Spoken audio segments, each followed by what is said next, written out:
Ele traiu a própria mãe e tentou dar o golpe do baú em uma rica empresária, mas nunca imaginou o que elas fariam depois.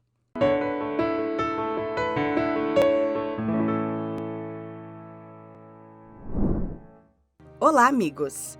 A história de hoje é uma história de golpe do baú. Contudo, um golpe que não deu certo.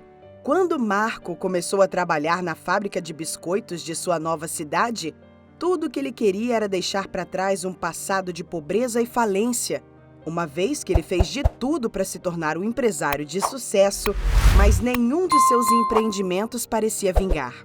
Marco já estava desiludido da vida e aceitando sua nova condição de empregado. A realidade dura de ter que acordar todos os dias às 4 da manhã, pegar um ônibus e em seguida um metrô, para aí sim se afundar na tristeza de uma plataforma de massa onde ele operava a máquina que levava os novos biscoitos para o forno. É claro que essa digna rotina honesta era feita de tristeza apenas na cabeça de Marco, já que ele sempre havia sido um homem muito ambicioso. Nascido em uma família de classe média, Marco convenceu a própria mãe a vender a casa que tinham para ele começar seus negócios. Mesmo quando ia tudo bem, ele sequer lembrou de ressarcir o investimento que ela tinha feito nele. E depois que perdeu tudo por ser um péssimo administrador, a mãe ficou de mãos vazias e viu o filho sumir do mapa. Marco chegou naquela cidade determinado a recomeçar do zero e fazer tudo o que fosse possível para se recuperar de um jeito honesto ou não. Tudo começou de um jeito bem discreto. Ele foi contratado para aquela função e cumpriu suas obrigações muito bem por um longo tempo. No entanto, seus olhos sempre estavam voltados para a sala no andar de cima da fábrica, que podia ser vista da plataforma de produção. E pela janela de vidro, ele sempre observava Luísa, a dona de tudo que estava ao redor. Não demorou muito para o Marco começar a provocar situações em que se encontrava com Luísa frequentemente nos corredores. Inicialmente, ela não notou muito o funcionário novo. Contudo, no dia do seu aniversário de 50 anos, Luzia recebeu um buquê de flores anônimo em sua sala. Ela não estranhou, pois imaginou que era o presente de algum fornecedor ou cliente, mas não havia nenhum bilhete informando quem era o remetente.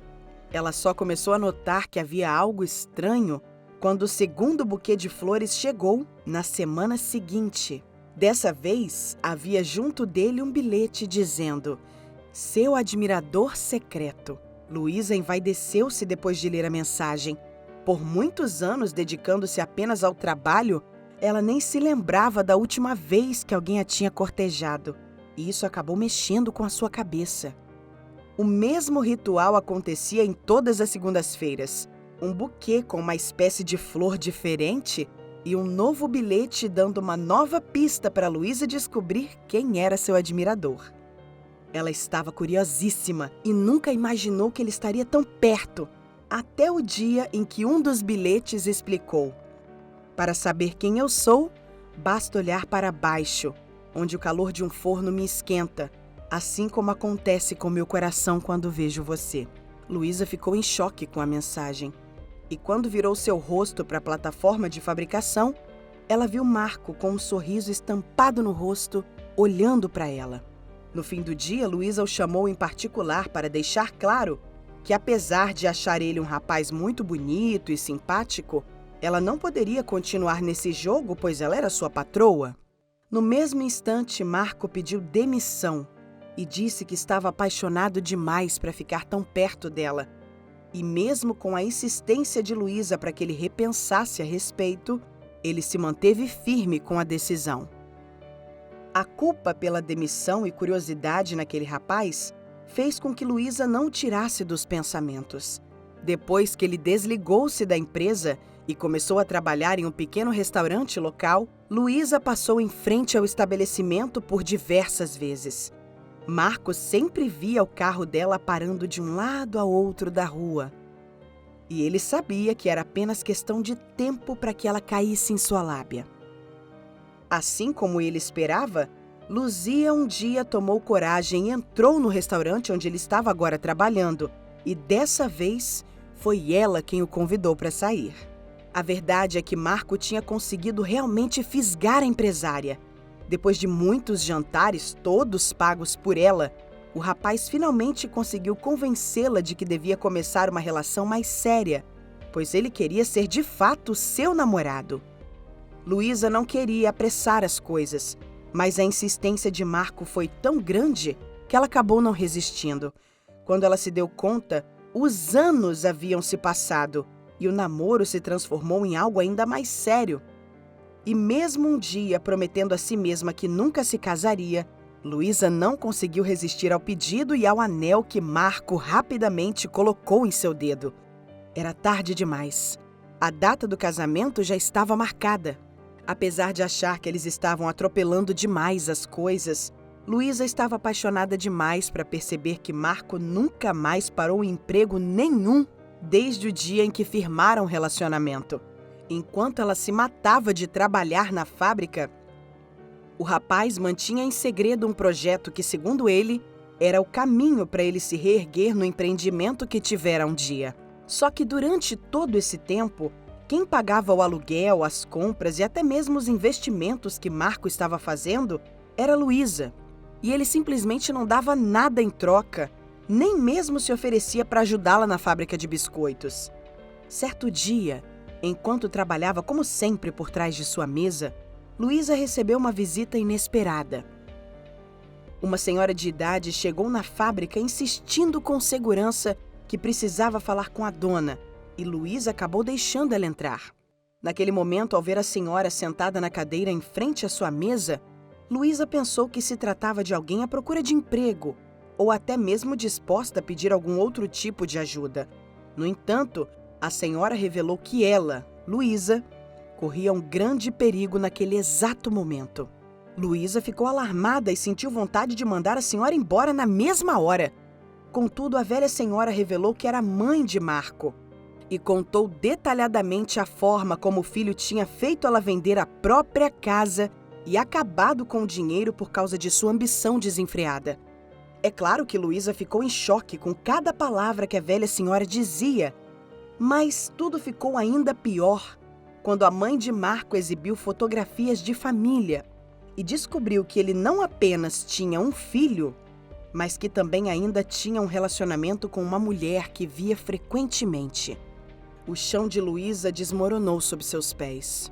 A mãe de Marco contou que a moça com quem ele tinha um filho também era uma vigarista de mão cheia e que vivia aplicando golpes em homens ricos e que as viagens que Luísa costumava bancar para Marco fazer cursos, na verdade eram viagens de diversão do casal que sempre deixava o filho na casa dela para que ela pudesse cuidar da criança.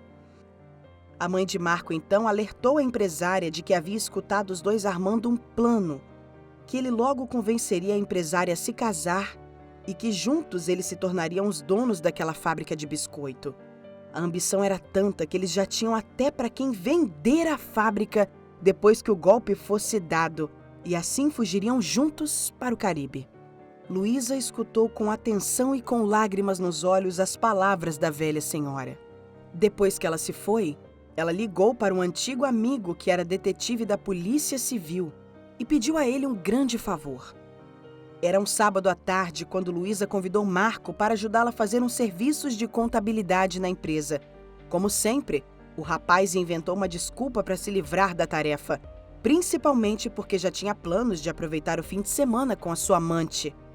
Porém, assim que ouviu a empresária dizer que precisava de alguém de confiança, pois estaria sozinha e que precisava contar todo o dinheiro do cofre, Marco mudou rapidamente de ideia e foi até o banheiro fazer uma ligação.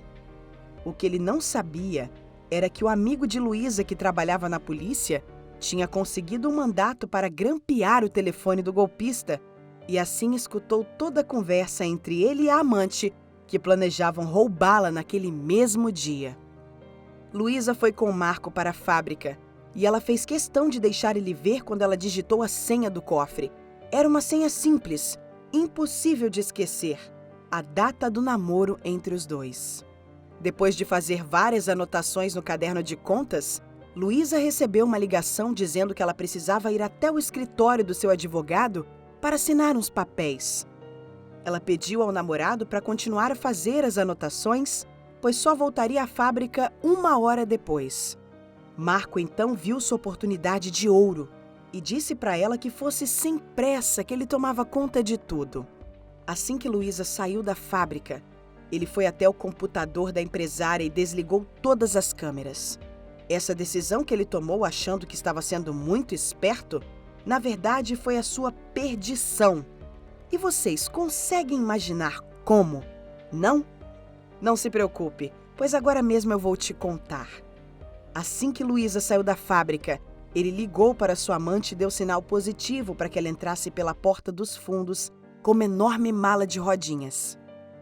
O plano inicial era seduzir a empresária para levar até o banheiro da fábrica e passar a senha do cofre por telefone para que a amante entrasse e roubasse tudo.